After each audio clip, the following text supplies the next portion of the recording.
Judaïsme et questions de société avec le rabbin Jonas Jacquelin. Bonjour monsieur le rabbin. Bonjour Léa.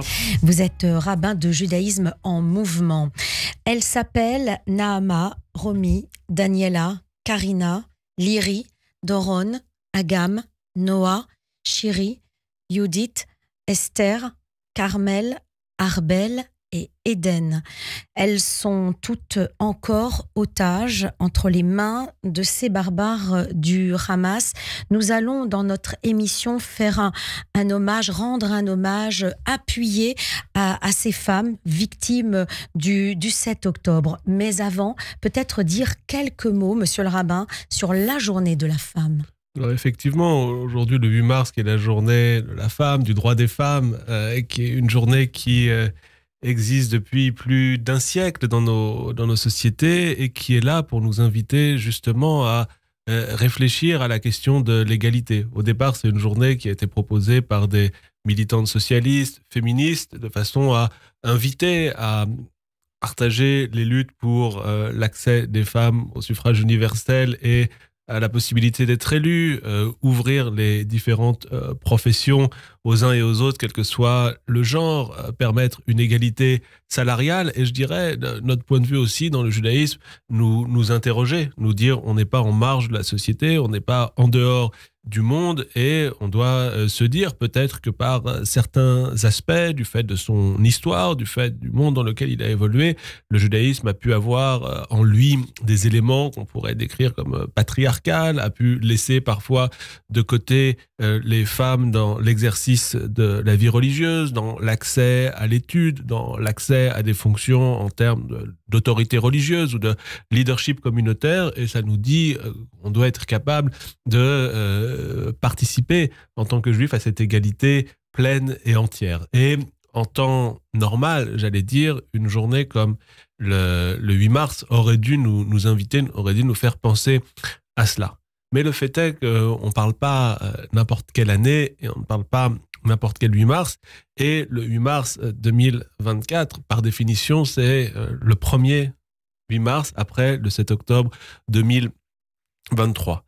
Et on a assisté à ce que vous avez décrit, le pire pogrom de l'histoire récente, et le fait que dans ce pogrom, dans cette attaque, évidemment, toute la population du sud d'Israël a été touchée, mais on pourrait avoir le sentiment que du côté des femmes, il y a eu une double peine. Non seulement, bien sûr, elles ont été victimes, comme toute la population israélienne attaquée ce jour-là, mais il y a eu, de par le mode opératoire, l'idée de l'utilisation du viol comme arme de guerre, l'idée d'utiliser d'une certaine manière les femmes otages comme des trophées, qui a montré non seulement la misogynie, évidemment, de ceux qui ont perpétré ces attaques, en plus d'être d'odieux terroristes, mais en plus et surtout, ce qui a pour nous le devoir de penser et, comme vous l'avez dit, de rappeler ces noms.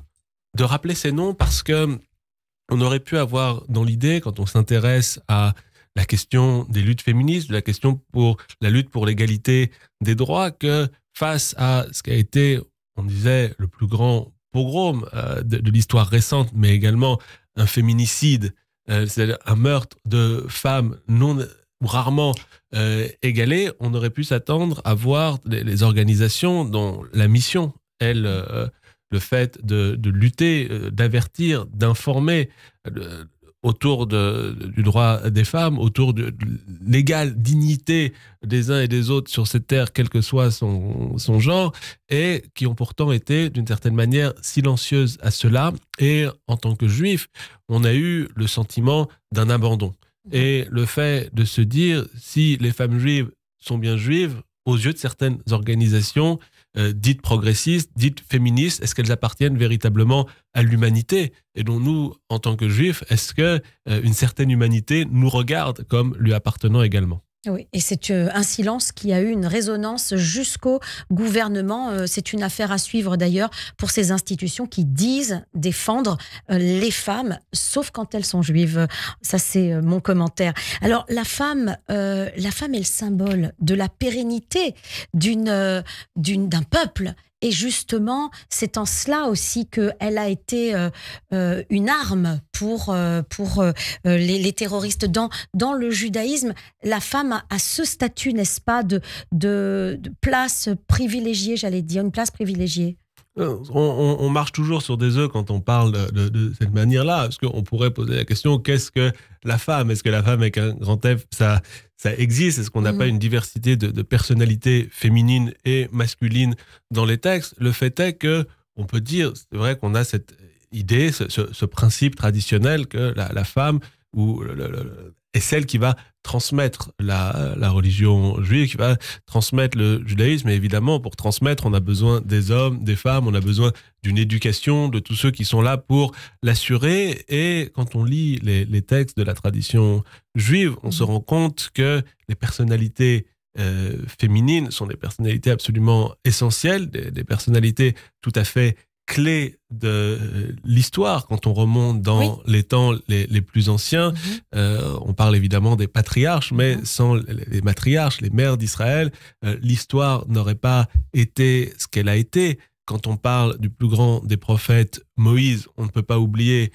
celle qui fut son épouse et qui a été là aussi pour le coup une garante de la transmission quand Moïse pouvait être éloigné. Et c'est vrai que dans les lectures traditionnelles, on peut avoir peut-être tendance, comme dans la société ou dans l'histoire en général, à entre guillemets invisibiliser certaines personnalités féminines dans les textes. Et une journée comme celle-là doit être pour nous l'occasion, au contraire, de les remettre au devant de la scène, de pouvoir parler d'elles et de montrer à quel point, sans elles, l'histoire du peuple juif n'aurait jamais été ce qu'elle a été. Oui, alors Sarah, c'est l'épouse de Moïse. D'Abraham, pardon. Mais Esther, c'est pour sa personnalité seule qu'elle est... Je suis très heureux que vous évoquiez la personnalité d'Esther, d'autant plus qu'on est à quelques semaines de la fête de Purim.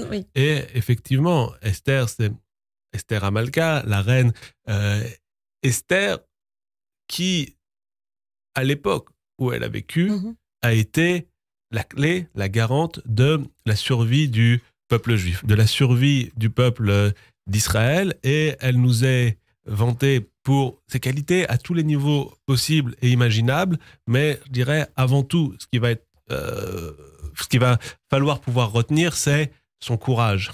Et le fait qu'elle ait une clé pour nous, à l'époque qui est la nôtre, parce que la reine Esther, c'est une reine qui vit au milieu du royaume de Perse. On pourrait dire aujourd'hui, avec les mots qui sont ceux de notre génération, une juive assimilée, une juive qui vit loin de sa communauté, et pourtant, au moment du danger, elle va être capable de se rapprocher des siens, d'être leur porte-drapeau, et ainsi de sauver le peuple d'Israël. Et après le 7 octobre, beaucoup de Juifs ont eu l'occasion de revenir à leur judéité et c'est l'occasion de penser à elle et de se dire, de même qu'elle a pu se lever, faire un pas en avant pour défendre son peuple, chacun doit être capable, à son niveau, d'agir de la même façon. Merci, monsieur le rabbin Jonas Jacquelin. Vous êtes rabbin de judaïsme en mouvement. Shabbat shalom à vous. Shabbat shalom.